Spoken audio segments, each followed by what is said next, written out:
Bismillahirrahmanirrahim. Assalamualaikum warahmatullahi wabarakatuh. Alhamdulillahirabbil alamin. Wassalatu wassalamu ala asyrafil anbiya'i wal mursalin wa ala alihi wa ashabihi wa man ihtada bihadihi wastanna bisunnatihi ila yaumiddin. Amma ba'd. Mari kita awali majelis ilmu ini dengan kita bersama-sama baca doa talabul ilmi. Bismillahirrahmanirrahim. Rabbi zidni ilm. Allahumma anfa'ni bima 'allamtani wa 'allimni ma yanfa'uni warzuqni ilman yanfa'uni. Amin. Alhamdulillah, kita bersyukur kepada Allah Subhanahu wa taala yang sampai saat ini terus-menerus dan senantiasa melimpahkan kepada kita segala nikmat-Nya sehingga kita dalam keadaan sehat walafiat dan kita insya Allah senantiasa diistiqomahkan oleh Allah dalam beribadah kepada Allah Subhanahu wa taala sampai ajal menjemput kita masing-masing. Amin amin ya rabbal alamin. Para santri muslimin muslimat dan para hamba Allah sekalian yang dimuliakan oleh Allah Subhanahu wa taala, insyaallah pada prinsip-prinsip dasar Islam kita melanjutkan pembahasan tentang kemuliaan ilmu atas harta. Kemuliaan ilmu syar'i atas harta. Ada 15 poin tentang kemuliaan ilmu atas harta.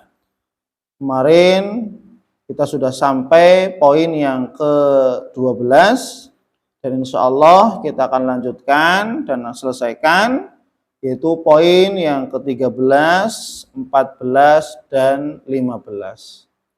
Imam Ibnul Qayyim Al-Jauziyah rahimahullah mengatakan, menjelaskan perbedaan antara ilmu dan harta atau kemuliaan ilmu atas harta. Atau bisa dikatakan bahwasanya ilmu itu lebih mulia daripada harta. Memiliki ilmu syar'i, ilmu agama itu lebih mulia ya daripada memiliki harta. Maka poin yang ke-13 Imam Ibnul Qayyim mengatakan ya bahwasanya tidak ada orang yang melaksanakan ketaatan dengan benar kepada Allah Subhanahu wa taala kecuali dengan ilmu syar'i. Ya. Bahwasanya tidak ada orang yang melaksanakan ketaatan kepada Allah dengan benar kecuali didasari dengan ilmu syar'i, ilmu agama. Dan sebaliknya, umumnya orang berbuat maksiat kepada Allah disebabkan karena harta. Kalau ketaatan kepada Allah dasarnya adalah ilmu, sehingga ketika dia semakin berilmu maka seharusnya semakin taat kepada Allah Subhanahu wa taala. Artinya ilmu membuahkan ketaatan kepada Allah. Ilmu agama, seseorang menghadiri majelis ilmu, majelis taklim, dia rutin istiqomah, maka ilmu yang didapatkan itu buahnya adalah ketaatan, amal. Buahnya adalah ketaatan. Maka tidak ada ketaatan yang benar kecuali didasari dengan ilmu. Ya. Didasari dengan ilmu, ya. Karena Rasulullah SAW mengatakan jalan yang paling mudah seseorang menuju surga itu adalah dengan apa? Menuntut ilmu syar'i. Rasul mengatakan man salaka tariqan yaltamisu fihi ilman sahhalallahu lahu bihi tariqan ilal jannah. Barang siapa yang berjalan di atas jalan menuntut ilmu, maka apa? Sahhalallahu lahu bihi, tariqan ilal jannah. Niscaya Allah Subhanahu wa taala akan memudahkan bihi dengan ilmu agama tariqan jalan ilal jannah, menuju surga. Artinya apa? Ilmu syar'i itu memudahkan kita untuk menuju surganya Allah Subhanahu wa taala. Karena wudu harus butuh ilmu.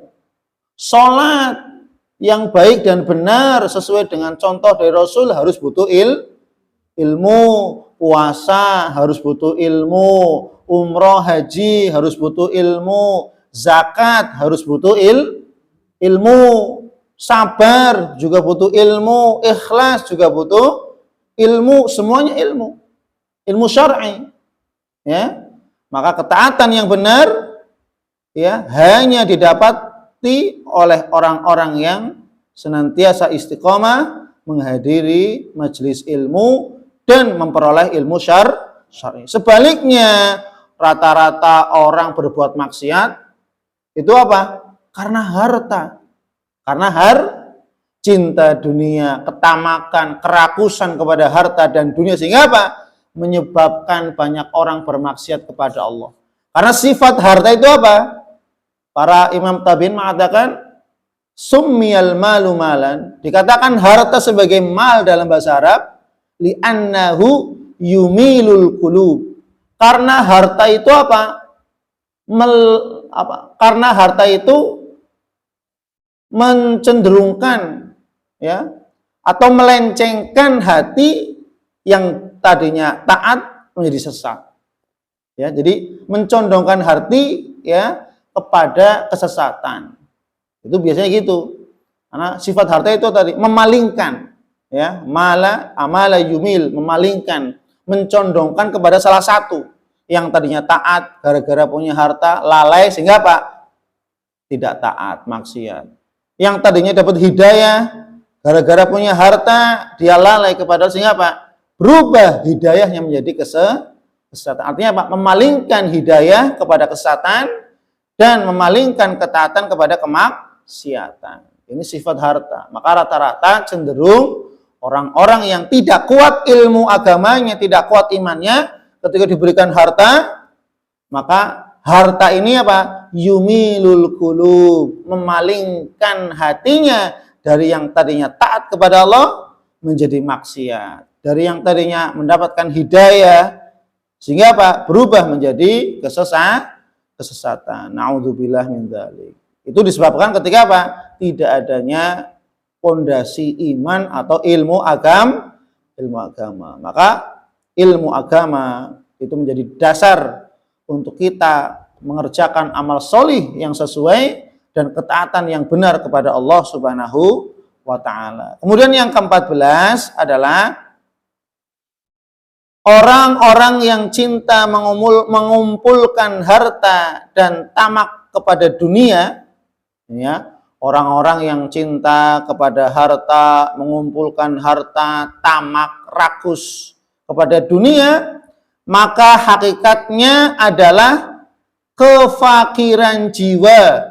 Loh, orang yang kaya hartanya itu belum tentu kaya hati. Banyak orang kaya raya tapi hatinya gelisah. Hatinya tidak tenang. Sibuk ngurusin harta sehingga hatinya tidak tenang. Ya. Maka apa? Orang yang cinta kepada harta, mengumpulkan harta, rakus, tamak kepada dunia harta, maka hakikatnya di dalam jiwanya ada kekurangan, kefakiran jiwa. Dan selalu diliputi dengan rasa takut, rasa cemas, rasa gelisah, dan kesedihan. Jadi tidak identik ya, bahwasanya orang kaya itu bahagia, itu tidak jaminan. Ya, tidak jaminan orang yang kaya raya, orang yang punya harta melimpah ruah, asetnya banyak, itu tidak ada jaminan kebahagiaan di dalam hatinya. Ya, tidak ada jaminan. Ya. Sedangkan orang-orang yang selalu menuntut ilmu syar'i, orang-orang yang senantiasa istiqomah mendatangi majelis ilmu dengan ikhlas dan sungguh-sungguh, bukan hanya sekedar datang Ya, tapi apa? Ikhlas dan sungguh-sungguh mencatat ilmu, mendengarkan, dan untuk diamalkan, mengamalkannya dan mengajarkannya. Maka pada hakikatnya ini adalah kekayaan hati.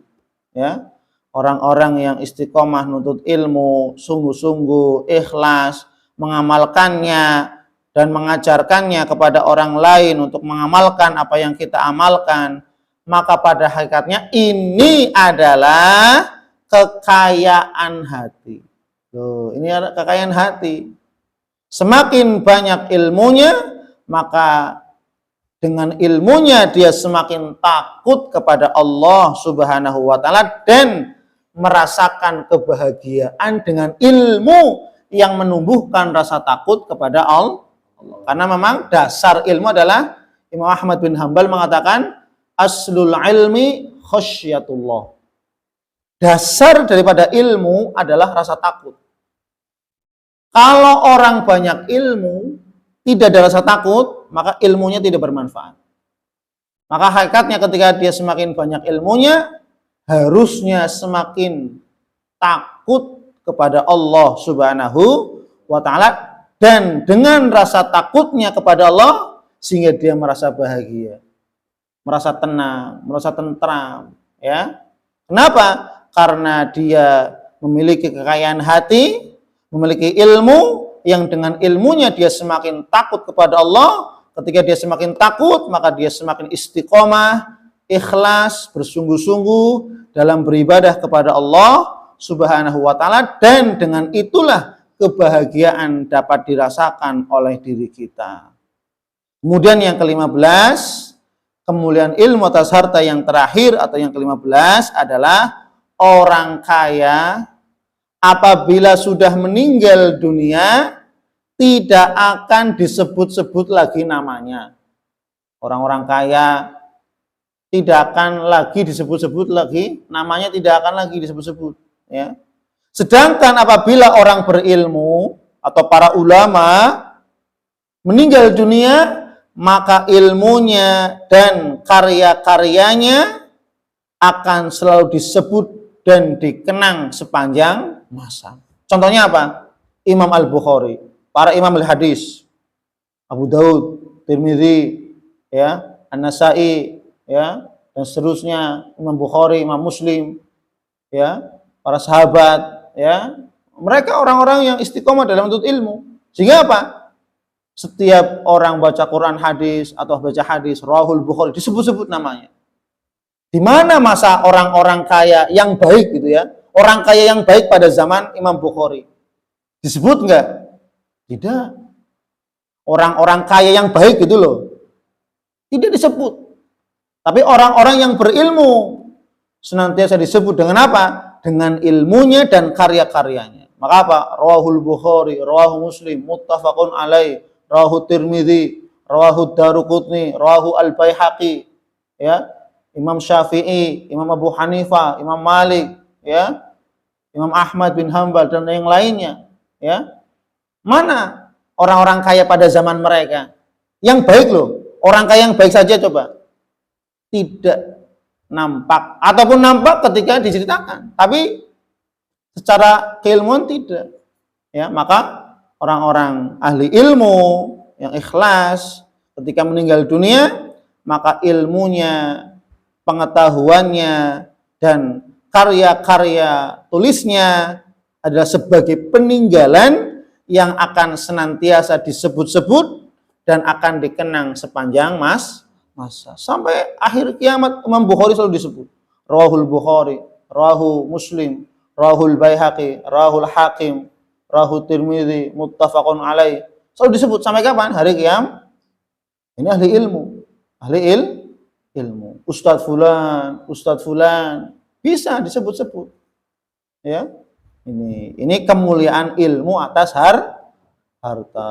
Wallahu a'lam bissawab. Semoga Allah Subhanahu wa taala senantiasa memberikan hidayah kepada kita sehingga kita istiqomah dalam menuntut ilmu dan beramal sholih. Amin amin ya rabbal alamin. Wallahu a'lam. Kita tutup. Subhanakallahumma wa bihamdik asyhadu an la ilaha illa anta astaghfiruka wa atubu ilaik. Assalamualaikum warahmatullahi wabarakatuh.